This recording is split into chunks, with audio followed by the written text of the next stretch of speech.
Welcome to Classic 4x4, the podcast for and by classic four-wheel drive enthusiasts.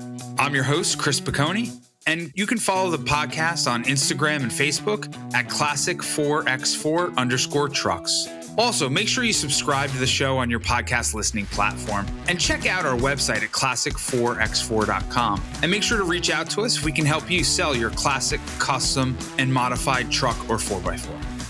Well, hello, Classic 4x4 podcast listeners. I'm your host, Chris Piccone, and I am joined today by two amazing gentlemen, Stephen and Willie Holden. Many of you know them as the Holden Brothers, or their build shop, Holden Brothers Diesel, or from their hit MotorTrend TV show, Holden Brothers Restos. What's going on, guys? How you doing? What's up, dude? Good, man. Doing good. How are you? Good. Thank you so much for joining us. A little background for our listeners here. This is the second time that we were recording this episode in a week. The Holden Brothers so graciously came back for a second time, purely because we had absolutely epic technical failure the first time after we recorded the full episode for about an hour. So thank you guys for coming back again. Yep. Oh, yeah. Glad to be here, man. So the good news is this is going to be a better episode than the first one because I got to know you guys and we got to talk a lot about in the first episode. So for all of you out there that don't follow the Holden Brothers, you got to check out their YouTube channel. It's Holden Bros 910. They have some great stuff. You got to check it out. Great content on their builds. Also, you got to follow them on all the social channels. And this is what I love about you two is that you guys have two separate social handles. And the reason I love that is because it shows each of your personalities. Yes, you're brothers, your blood, but you guys both have these two different personalities, and you can see that in both your Instagram accounts. So you guys got to follow Holden_Bros and Holden Brothers Diesel on Instagram. So make sure you follow those. And which one's who? Which one's Holden_Bros? That's me, Steven. Yeah, Steven's Holden_Bros, and I'm Holden Bros Diesel, Willie. Awesome. So you guys got to, all of our listeners out there got to follow them. And also check out their TV show on MotorTrend TV, Holden Brothers Restos. But more importantly, let's get into it. You're two kids from the hill country in Texas, living out in Bernie, Texas, that, have been around trucks and cars your entire lives. Like, where did this passion come from for trucks? Just two kids from the hill country don't just end up, building this massive resto build shop and then end up on TV doing so. Like, where did this all start from? Let me hear, bro. After last time when we did this interview, I had a little bit to think about, like where, a little better train of the story, actually how it unfolded. And I realized that our dad had the same disease that we do, which is when you see cool stuff, you have to buy it, and then it follows you home. And inherently, it would be the middle of the summer, and we had all these like old Scouts that were broke down at the house, and just old trinkety stuff that was laying around. And so we kind of got started by being growing up in a family that had like old 18-wheelers. My grandpa drove big trucks, and they drove 40s, 50s, 60s model Peterbilts and Kenworths, and they were all cool, big flat top stacks and needle nose butterfly hoods and cool stuff like that. But we also, in the summertime, we'd just be bored and we'd be cruising around, in the yard looking through stuff and be like, well, we had this little 79 Toyota short bed that it wouldn't run. And so we'd tinker with it and we'd get it running and, put it around. And it was the same with this little Scout that we had ended up learning to drive in, a little 65 Scout 80.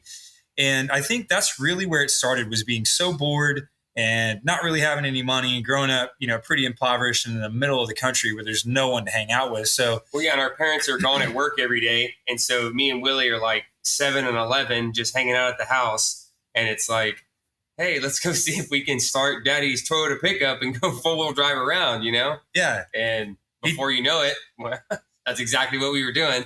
Yeah, we were jimmying the locks on the ignition cylinders and robbing a coil off of the Scout to put on the Toyota and a plug wire from a lawnmower, and making it run. And it was kind of crazy because our dad would come home and we kept thinking, man, he's going to bust our ass because we went through all of his things. And I think part of him wanted to spank us because like we were told not to mess with stuff. And then part of him was just so proud because he's like, these kids literally MacGyvered all of this junk together, and it runs pretty good, you know? Yeah.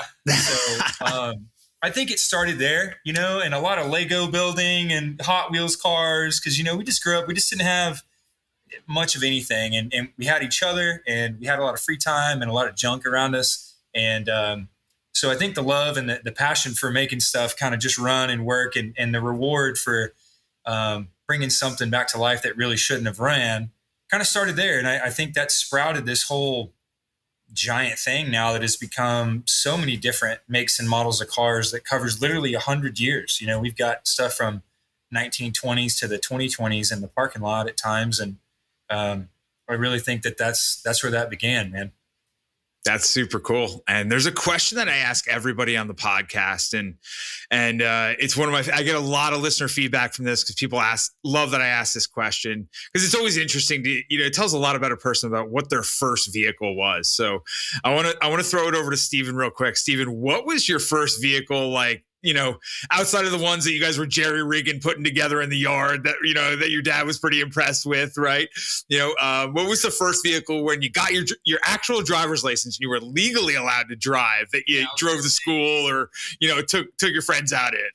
Yeah, the first legal pickup would have been I think it was an 85 or 86 Dodge D150. Had a, what is that, a 3.9 V6 in it. 5-speed manual.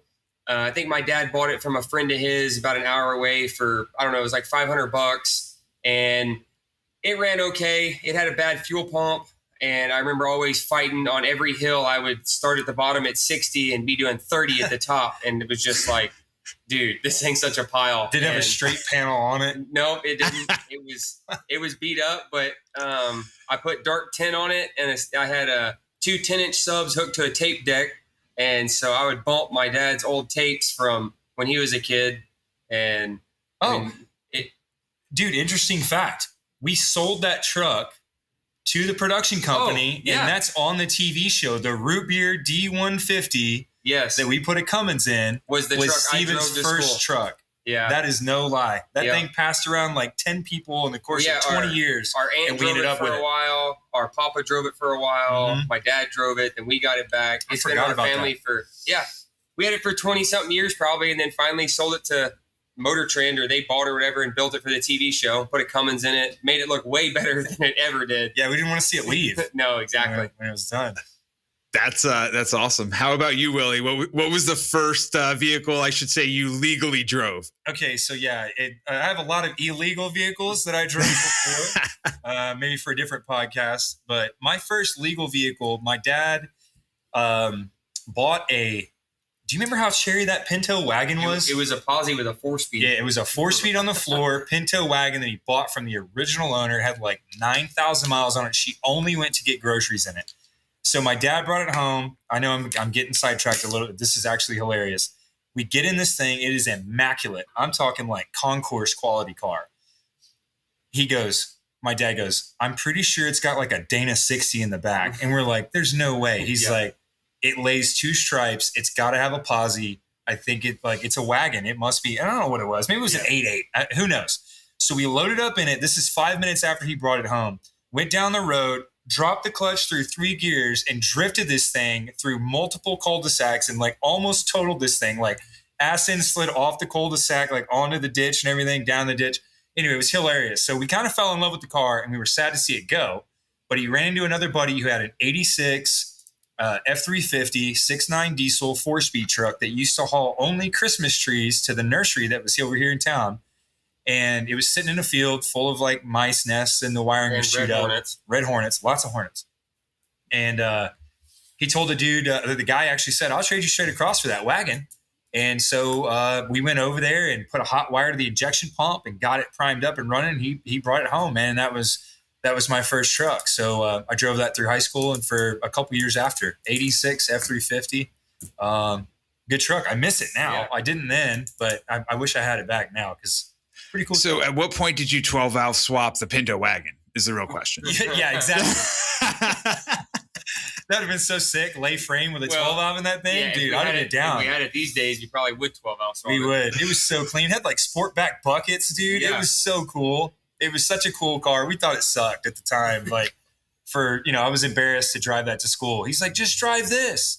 And I'm like, there's no way I'm driving a Pinto wagon. And now. Well, I'll put it to you this way. We're going to talk a little bit later on the podcast about a 12 valve swap. You did something that is in a friend of ours vehicle that is even more wild than a Pinto wagon. So we'll save that one for a couple minutes.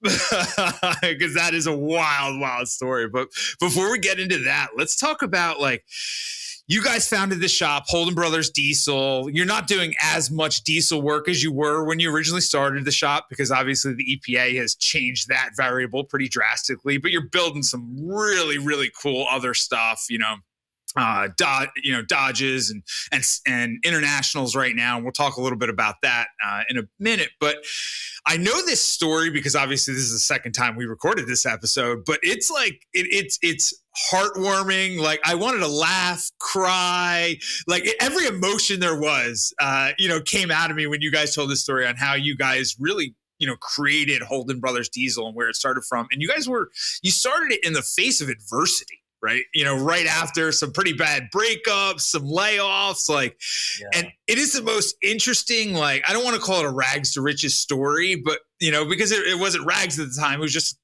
adversity.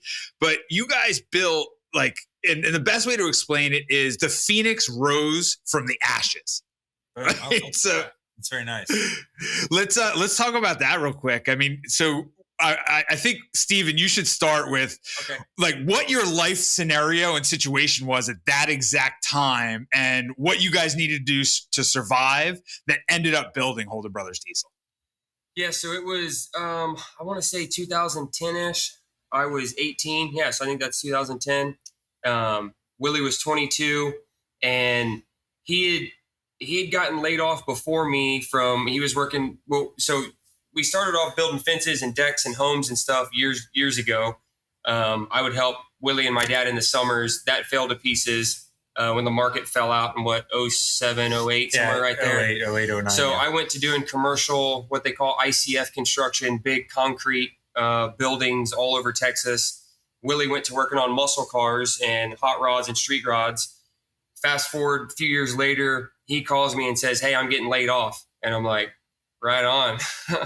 And so we kind of brainstormed ideas, what to do. The guy I was working for, work was slowing down. And so I told him, hey, I'm not far from being laid off as well in a few months. So I made a Craigslist ad that said, Two Brothers, Comfort, Texas. I forget exactly word for word, but basically that we would work on anything, because we had recently split up with both our girlfriends for several years. We're getting laid off. Our dad split up with his girlfriend. It was literally bottom of the barrel. You can't get any lower. And so our dad moved into this house. This is a 1970 trailer house, single wide, clapped out. Floors are bowed. Roof is bunk, sagging. It was good that the rent was cheap, and that was the whole thing. It was $300 a month, and it was on a nice piece of property, but it was super bunk. But at the time, we went from everybody having a good job and being okay to my dad, my brother, and I living in this 700 square foot 2-bedroom, 1 bath. Dude. Okay, so I lived in the living room. Just Steven stayed on the couch. And which is fun because when you live on the couch, everyone comes and goes out of your bedroom because you're on the couch. Yeah, midnight snacks means you might throw hands with Steven because you just woke him up and he's he's not having a good night already. Yeah, exactly. But yeah, dude. So all three of us were living there, and we had been laid off. We were starting to get some random Craigslist jobs here or there. We kind of got the word around town that, hey, we're doing, roadside service or whatever, because we didn't have a shop. We had a barn that was the original dance hall and Comfort from mid to late 1800s. And early 1900s. All the guys it was all guys that had cattle, and they grow hay and all this stuff. And anyway, and this barn was on the property where the single wide was? On the property, and it was a killer barn. It's been torn down since some people moved in from out of state, tore it all down, and they were going to build condos there or whatever, and it didn't. So that's kind of sad. But the barn was cool. All the lumber was milled off the river there by hand and built. So it had like 26 foot tall siding on the outside, which is this really odd dimension, but they were milling it off the river. So it was full of all this old hay and straw that was like bloated and nasty, which we fed to the cows that were reluctant to eat it, but nonetheless they did. And we ended up starting off in that barn and moved our, basically my first toolkit, a bunch of hand-me-down tools that we'd had, like, I'm talking lame stuff, dude, like 10-2-3/8 ratchets that were like chrome vanadium junk. Yeah. And just kind of flying by the seat of our pants. And we picked up one job after another. And obviously, like he was telling you, I'd been working on muscle cars. So I knew old cars, and we had some folks in town that, tune some carburetors and adjust the kick down and put a U-joint in an old car or whatever. But finally we started moving to some other stuff that at the time was pretty foreign to us, light duty diesel work and doing AC service and stuff like that, and doing big truck work, which really, really sucked because we'd do a repair and then they would, they wouldn't want to pay us for 30 days. And they're like, oh yeah, well, we'll get you paid on a net 30. And we just, floated $1,000 worth of parts and money we didn't have. And anyway, it was this giant learning curve to figure out like how to actually do this and try to make a living. And we did that for a while, and I don't think we ever thought we were going to go anywhere with it at all. It was actually pretty depressing. We were working our asses off, getting up really early, living in this terrible situation. Nobody had any personal space. Like I said, one bathroom. You couldn't invite any girls over. It was just like miserable. And finally, we had like this break. We got a call to go adjust a clutch on a dump truck that was a clapped out pile for a guy that we really didn't even want to work for. Yeah. But we needed the business, so we went down there, never adjusted a clutch on an 18-wheeler in our life at this point. We're just like, sure, how bad can it be? Yeah. So we pull up to this guy's house, we take a look at it. We think we've got it figured out. But as soon as we rolled in, we noticed this guy had this old first gen truck. It's like a 92 club cab, camper shell on the back. I'm talking grandpa special, like all the paint's on it, super straight, factory bumpers, untouched. A Dodge? Dodge, yeah. First gen. A first gen Dodge, dope. Yeah, intercooled, like nice trim on the tailgate. It was an LE, so like it was like captain's chair, center console, power windows, all the cool stuff. Two-tone gray with gray interior. Nice truck. It'd be worth $25,000 right now if we had it. So as soon as we pull in, we're like, bro, one day our life's not going to suck, and we're going to have a cool truck like that one. We should ask him what he wants. We had no business asking the guy. We didn't have two nickels to rub together.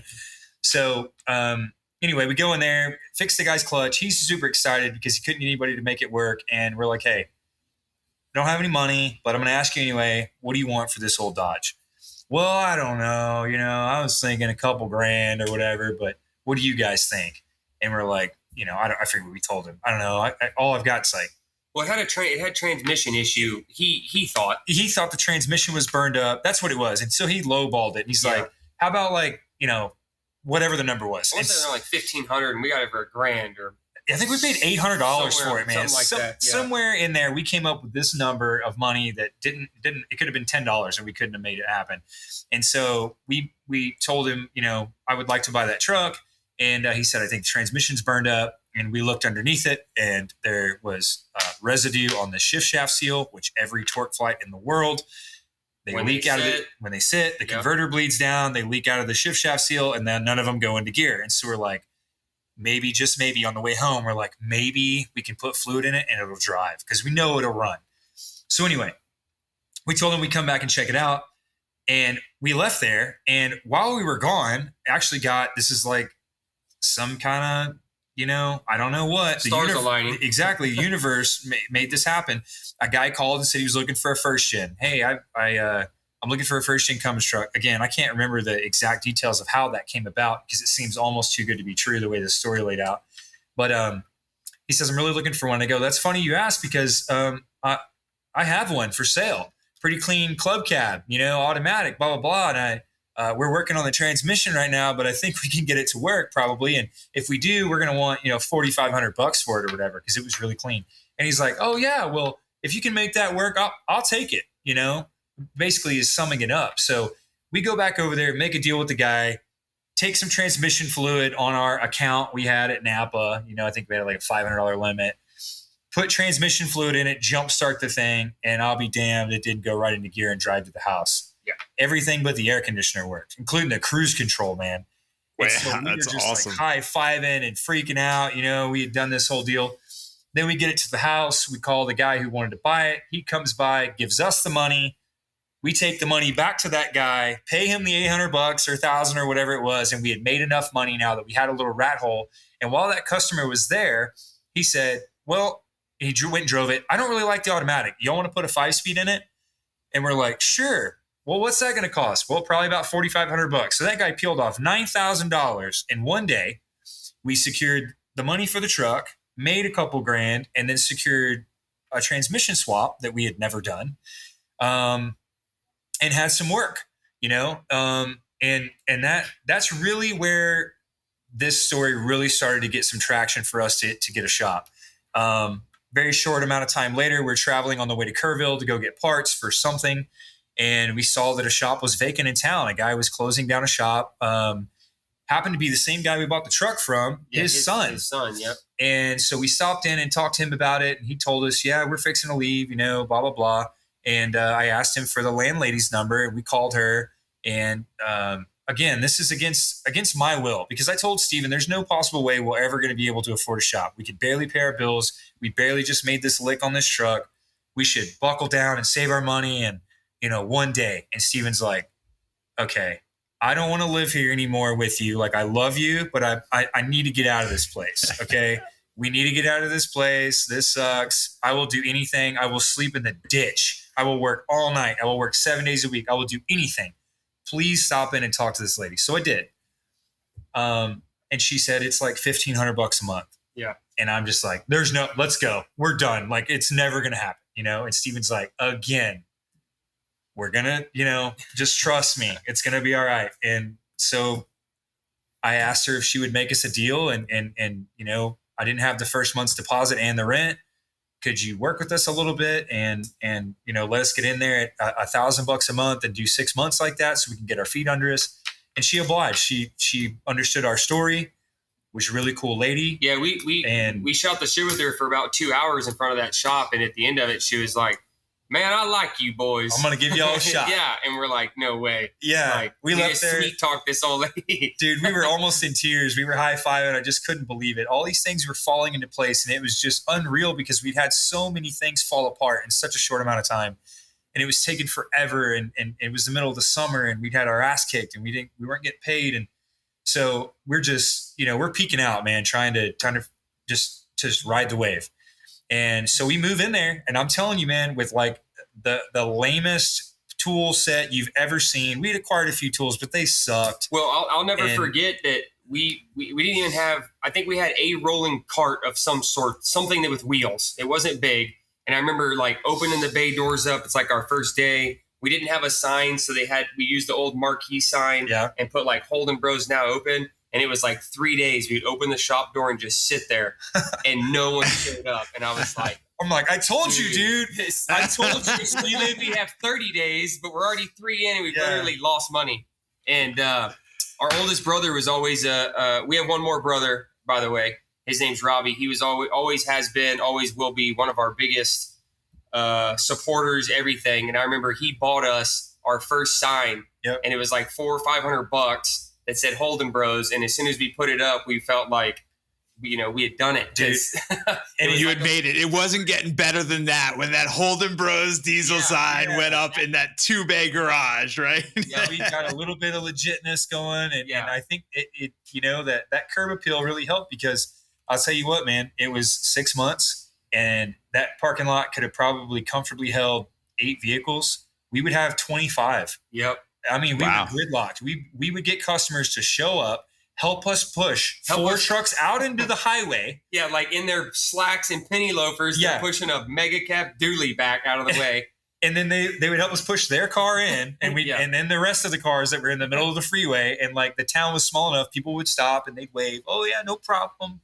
You know, go Holden Brothers, and slowly we built it up from there, man. And I guess the rest is history, dude. But it, kind of a crazy little turn of events in about a year. turned it around. And that little, like, what is it? A 2-bay, probably 1,500 square foot shop. 1,200. Yeah, 30 by 40. 30 by 40. There, 1,200 square foot shop. And you guys have been in 2 shops since then? The next shop was 10,000 square foot, and your shop now is This one's 11. huge, right?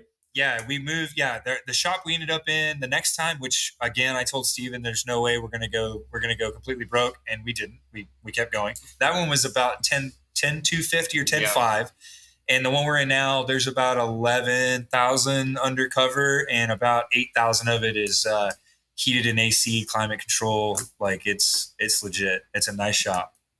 Thank God for Steven, man, the voice of reason, right? You know, if you're ready to jump off a cliff, call me, man. Yeah, he'll hold your hand and just go with you right off of it. Let's dream. Yeah. Dude, Steven's like, you know what? I am not sleeping on this couch anymore, and I don't care. We got nothing to lose. We're just jumping in head first, man. Thank God, dude. That's great to hear. It can't get any worse, right? What are they gonna do? Kick you out of your couch and onto the dirt? Yeah, really. Okay, sweet. Too funny, man. That's awesome. I love to hear stories like that. You know, the fact that you guys have seen so much success and from the face of adversity, and it really is like the phoenix rising from the ashes, man. That's so great. You guys have done some amazing things, but you guys first started out really as a diesel shop, right? And that's the bulk of what you were doing for years.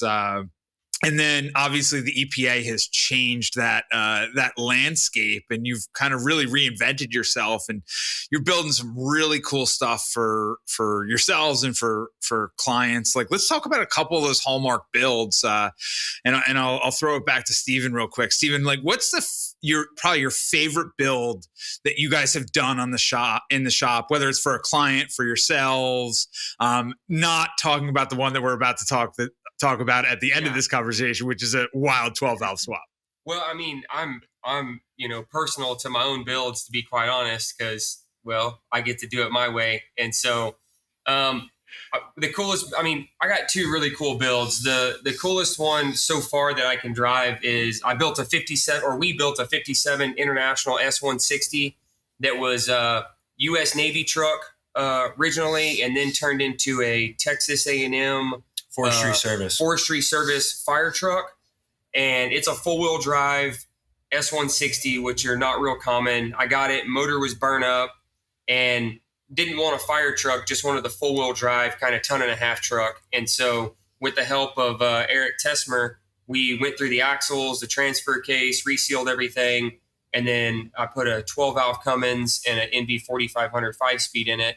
And it's got head studs, valve springs, push rods, turbo. I mean, it's makes way more power than probably any 57 International needs, but it's a super fun truck. It's got a 70s model 9-foot utility bed on it.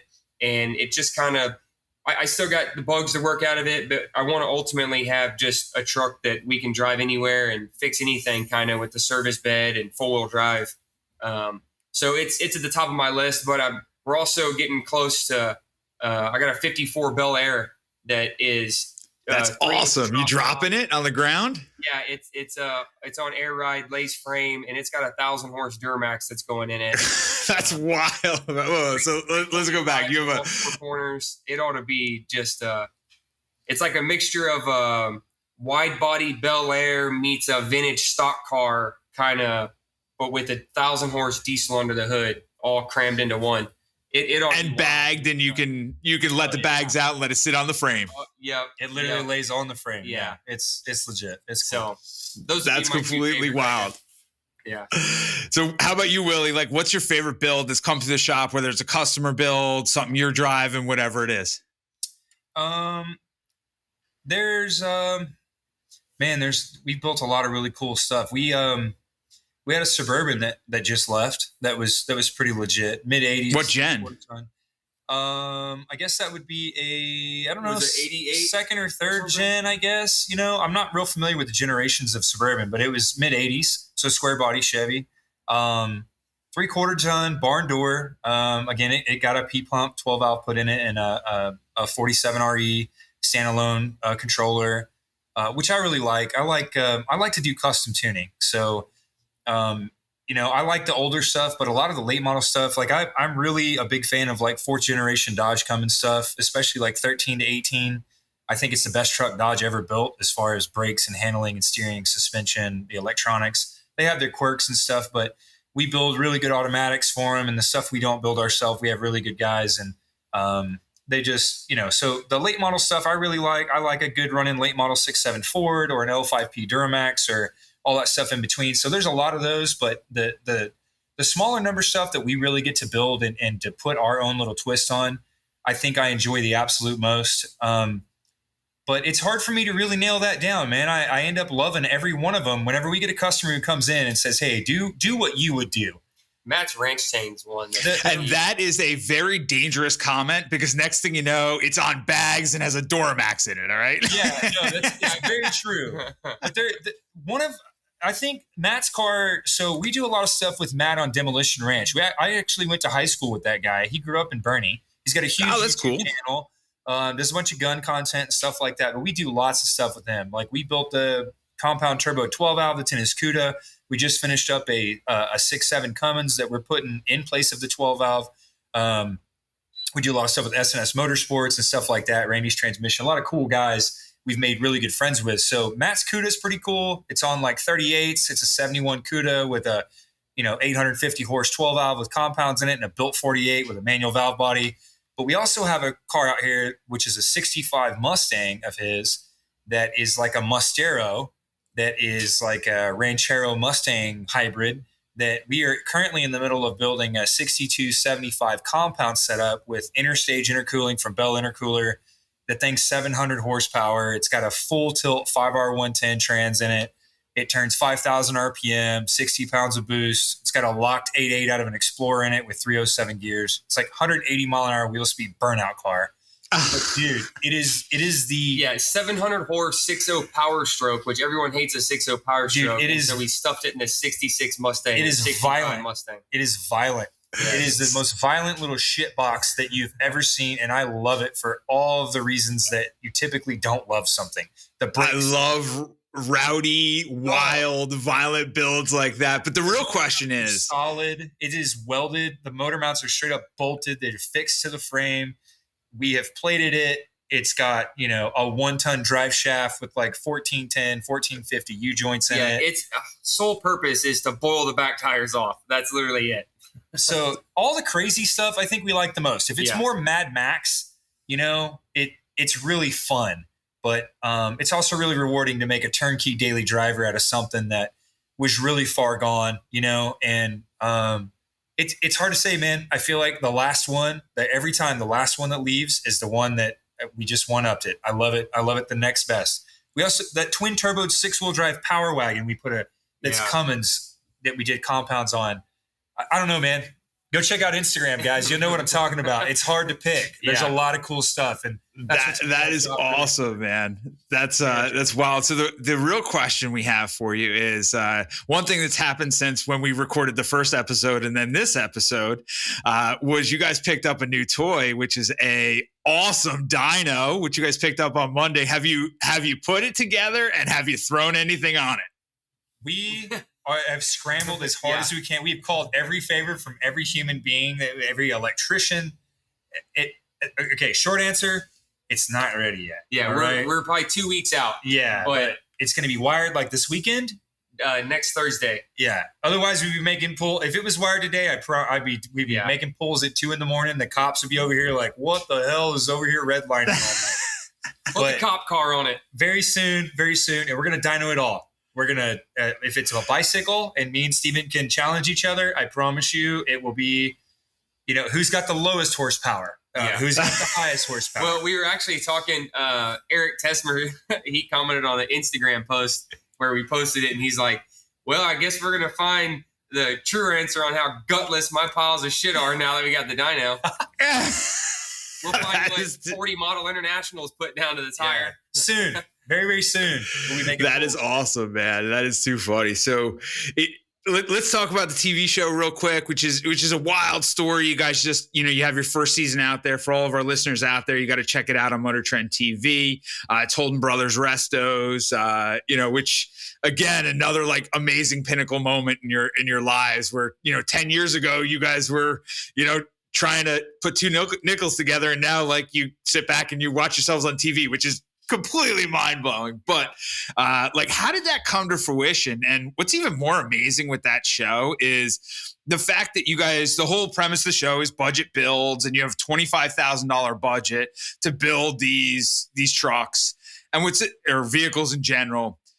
And all of our listeners know out there that a $25,000 budget for any build is very difficult, let alone like the caliber of build that you guys were doing, right? So I'm sure you were eating some labor at some point, right? But like, yeah, to say the least. Yeah. So like, how did the show, like who do you get an email from one day or a phone call, and like next thing you know, you blink and there's a camera crew there like saying, hey, okay, here's 25 grand, go figure out how to build something? Yeah, so there was actually a talent agent out of Los Angeles that we reached out to Willie on Facebook, and Willie tells me one day, hey, this guy reached out, wants to know if we want to be on a TV show. And I'm like, dude, I ain't never getting on no TV. Sounds like a Russian hacker. Yeah, exactly. Yeah. Exactly. Yeah. Sounds completely illegitimate. Willie goes back and forth with the guy a little bit, and then we do a Skype interview that week, and it's legit. And he didn't ask you for your social security number, your date of birth, or okay. They pitched this TV show idea, and it took a few weeks or months rather of bouncing it all back around, and turned out they wanted to do what they call a sizzle, which they come down and you have a couple days and they kind of film you and just some like made up projects just to kind of see how you act, how you sound, how you feel, whatever. And so they did that, which was 3 of the longest days of our life, because they come down on a Thursday night and they want to film Friday, Saturday, Sunday. And it's literally like daylight to dark. 18-hour days. Yeah. Yep. They like give you something to eat. You got 10 minutes to eat and back at it, And so we did that. About a year goes by. They say we're going to, hey, Discovery's going to do a TV show. Okay, cool. Another few months goes by and they're like, okay, well, that's not going to happen because I think HBO bought out Discovery or something like that. There was some merger handoff deal and they didn't want the show. Yeah. They were going in a different direction. So we thought, okay, well, we're not going to get a show. That's whatever. Cool experience. We had fun. We learned a lot. Then like another year goes by and they reach back out, this same talent agent saying, hey, MotorTrend picked you guys up. Like they want to do a TV show. So they want to see what we can do because their show is based on $25,000 budget. And was it 7 days or 10 days? Yeah, they called it a week, but they were, basically. Okay, so about 7 days to get the car, build the car, find the parts, build the car, do the whole deal. Like it's a quick turnaround. So Willie had and this is happening in your shop while you're also managing customer work too. Yes, yeah, exactly. Very overwhelming. So they come back down with another. No. Hang on. They said, look, do y'all have something cool there? Because we've got a budget of like 10 grand. Yep. We're willing to give you guys. This is the production company who's pitching it to MotorTrend. So they're trying to make a buck. And they're going, look, we'll give you 10 grand of our money. Do whatever you want with it. What do y'all have there that's cool? And so we sent them some pictures of stuff we had. I just so happen to have a 71 800B V8 Scout, which if you know anything about Scout. I mean, that's a unicorn. That's like unicorn. So V8 800B, which is even more wild. Factory AC truck, pickup top, like super cool truck. I bought it from the original owner, man. Just another killer story all on its own.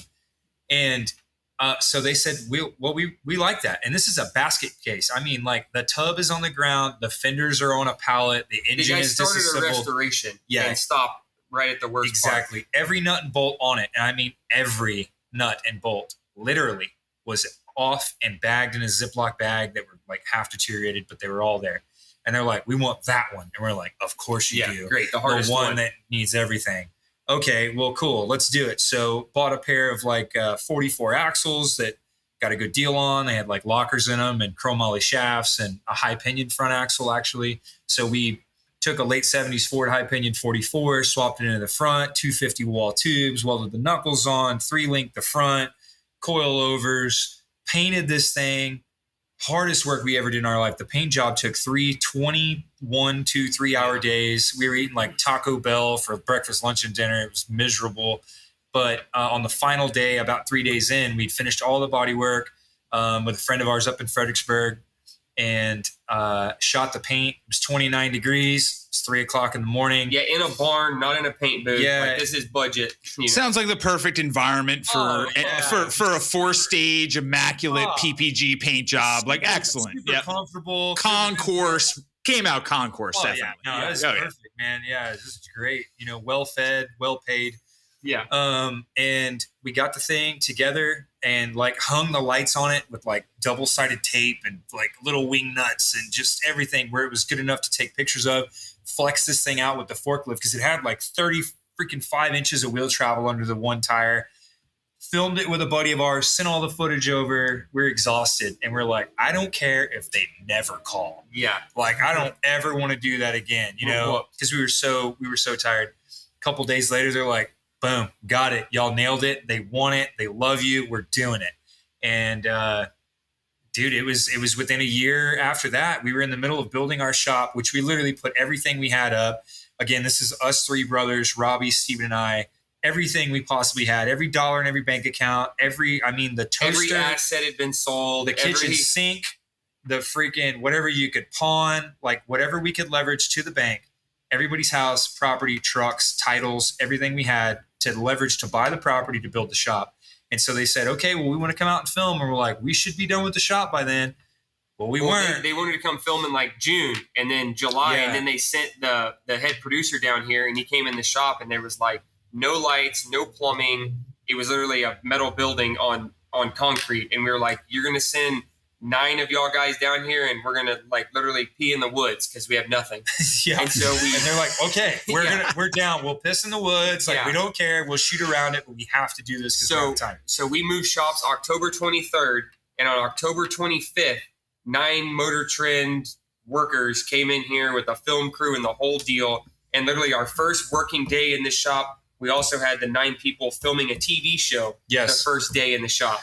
If you watch Holden Bros Restos, I forget what episodes, the first couple episodes, if you look in the background, you'll see there's bare exposed framing. There's exposed framing without insulation and stuff because we were literally shooting around a shop that was about 70% complete. Yeah. So it's just, we worked our guts out to get there, but very thankful that we did. It's been really cool and hardest work we've ever done. But yeah, it's a lot of work to get a TV show. I'll tell you that. Big props to anybody who's in their second or third or fourth season. It's first couple are very, very hard on you. Well, I hope to see another season of Holden Brothers Restos. For all of our listeners out there, make sure you check it out on MotorTrend TV, and also check out their YouTube channel. They have great stuff there too.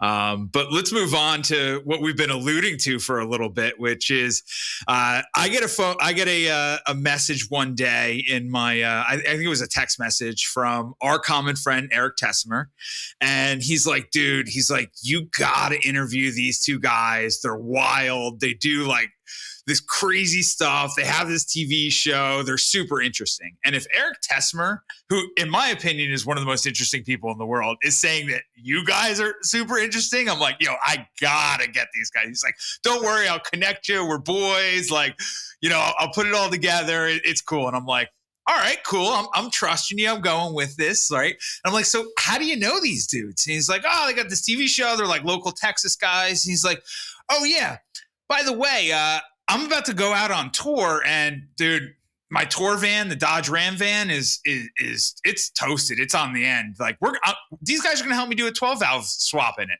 I was like, what?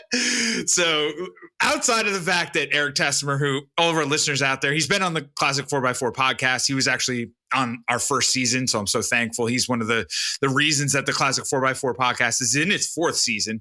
Is because we had such a successful first season in building our audience to what it is today.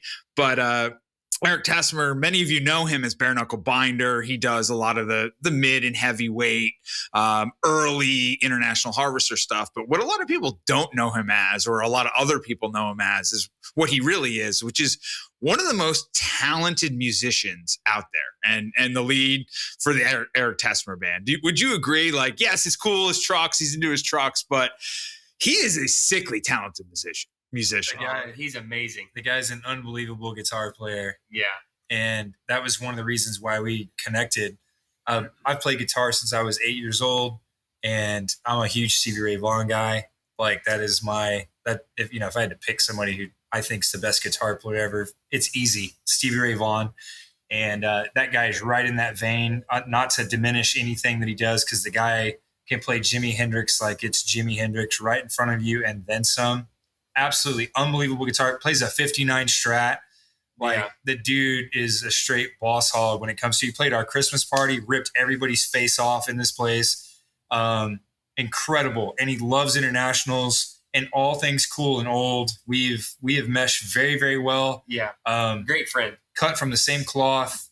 Feels like a long lost brother to us. So I would agree with you 100%. Love that guy, and we consider him a very, very dear friend to us. So. Well, you have to love him and consider him a dear friend when he shows up at your shop with this, like, I don't even know what that van is. It's just like, it's like green. It's kind of resembles a booger. Like, it's big. It's like the extended frame Dodge van. It's like nondescript. It's like somewhere in the 90s, maybe early 2000s, and a 12 valve. And it's like, hey guys, we're going to jam this 12 valve in this, in this doghouse over here, which is insane. So walk us through.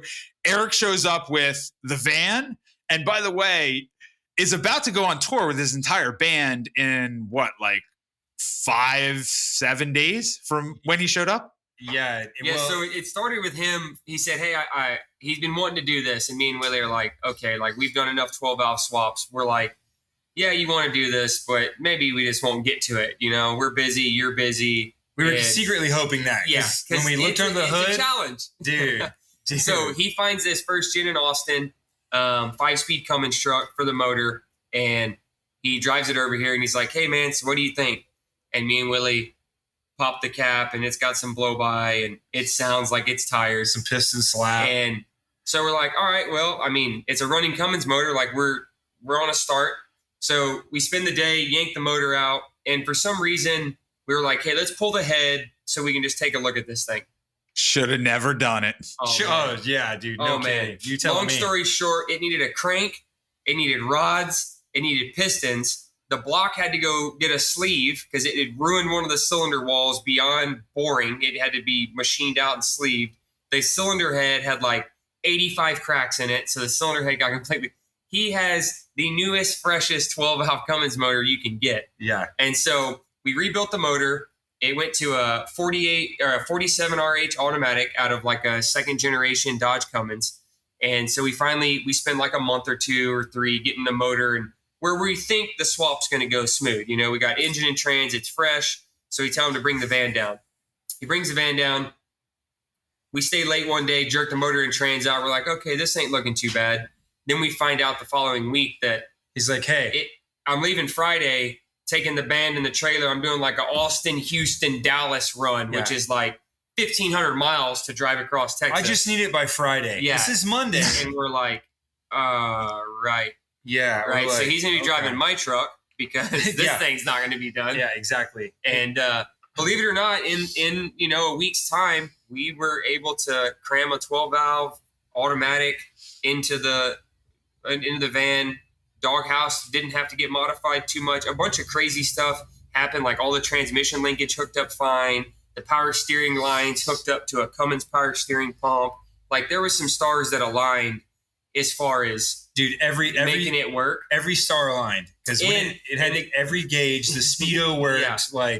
And the good thing is, it's not what we wouldn't send that build the way that was done out in the public for a customer that had paid good money.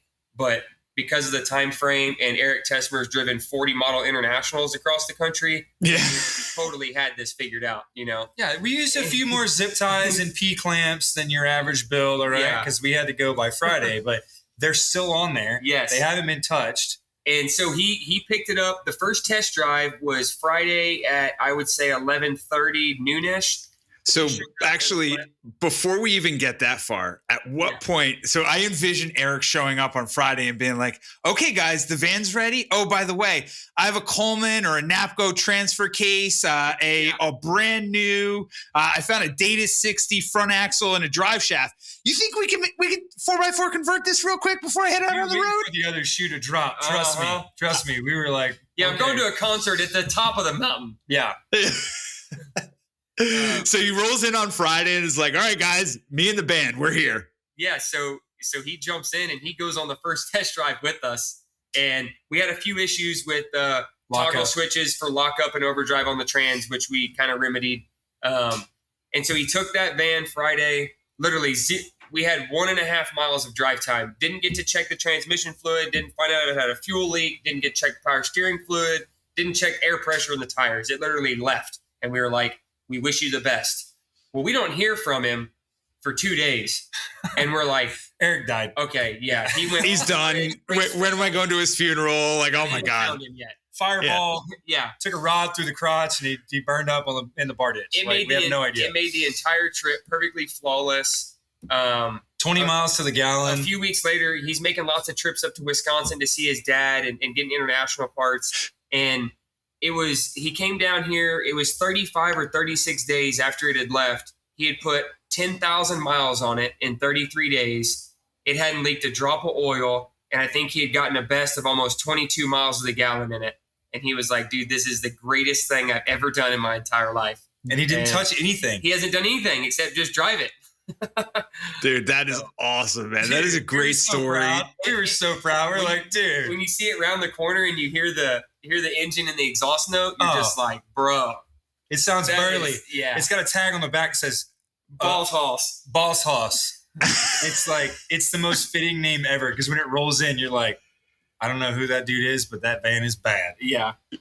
That is awesome, man. And I, you guys alluded to it, but that story about when he rescued that early, what was the international that he rescued? The first one was a S160.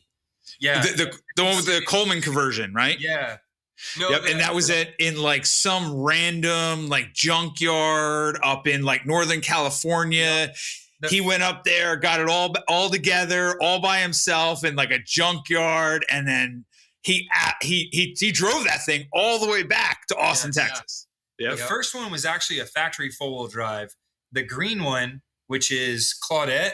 Yeah, the 50 L120. Yeah, so that's a one-of-one Coleman. That's the one he went and rescued off the mountains. He found the Coleman in the same junkyard when he was working on the S160. So he's driven 2 50s model internationals from Northern California back home.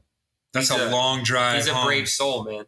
And for all of our listeners out there that want to hear Eric talk about that, actually, he was on the Classic 4x4 podcast in season 1. And we actually talk about that entire adventure. So you guys can go out and listen to that. But you guys actually have, as we kind of get into the end here, you guys actually have an adventure yourself coming up, I believe, in October. You guys are going to head up to Oregon and pick up a Travelall and bring that thing back down to Texas, which, hopefully you have a little bit of that Eric Tessimer luck and you just hop in, turn the key and bang out 10,000 miles in 30 days and don't think twice about it, right? Yeah, really, man. That would be great. Fingers crossed, man. That'll be part 2 of that actual adventure. I would ask the people who are listening, checking this out, go check out the first part of it. There's like a 4-part series on it. And the first part was definitely an adventure, and the second part is going to be a tremendous adventure. Oh yeah, took a truck that hadn't ran since 90 or 91. I think. Yeah, man, a long time. Lots of lifter noise, lots of nasty fuel lines, lots of brake problems and fuel line and rust and it's a really, really cool old Travelall, and we traveled all the way across the country to go rescue that thing. So yeah, October is that's when we're bringing it home, and we're going up there with Eric. So I think Eric's going to come back with us, and we're just going to do this big international lovers, vacation. The slowest travelers across the country. Exactly. Well, I smell a follow-up episode with all 3 of you guys when you do that road trip. But thank God you're bringing Eric with you, because then you'll have a little Eric Tessimer luck, and with a little Eric Tessimer luck, nothing will happen. It'll be perfect. You'll turn the key and pull right out of the driveway and haul right home, and everything's going to be absolutely perfect. If nothing else, we'll stop on the side of the road and write a really cool blues jam together. And exactly. You might hear that on iTunes before it's all said and done. There you go, man. That's awesome. Well, guys, I cannot tell you, I can't thank you enough for being a guest on, or being guests on the Classic 4x4 podcast, and not only being a guest once, but for the second time. I apologize deeply for that epic technical failure we had last week, but I'm so thankful. And I will tell you, and I'm going to tell all of our guests, all of our listeners also, this episode was way better than the first one. So it all worked out in the end. So I can't thank you guys enough for being guests on the Classic 4x4 podcast. So thankful. Yeah, man. Thanks for having us on here. Look forward to next time, man, for sure. Yeah, rock on, fellas. Man, those Holden brothers are an absolute trip. I can't thank Steven and Willie enough for coming on to Classic 4x4 podcast, not only once, but twice to re-record. So I'm really appreciative, but I really can't wait for the next episode with them when we join back up with Eric Tessimer and talk about that adventure where they bring that travel all from Oregon all the way back to Texas. But stay tuned for our next episode, which is going to be our mid-year market update and outlook, where we talk about where the classic custom and collector truck and 4x4 market has gone so far this year. We've actually seen a little bit of stabilization, but more importantly, we talk about what we see in the future, what makes the models are hot and what makes the models are not. So stay tuned.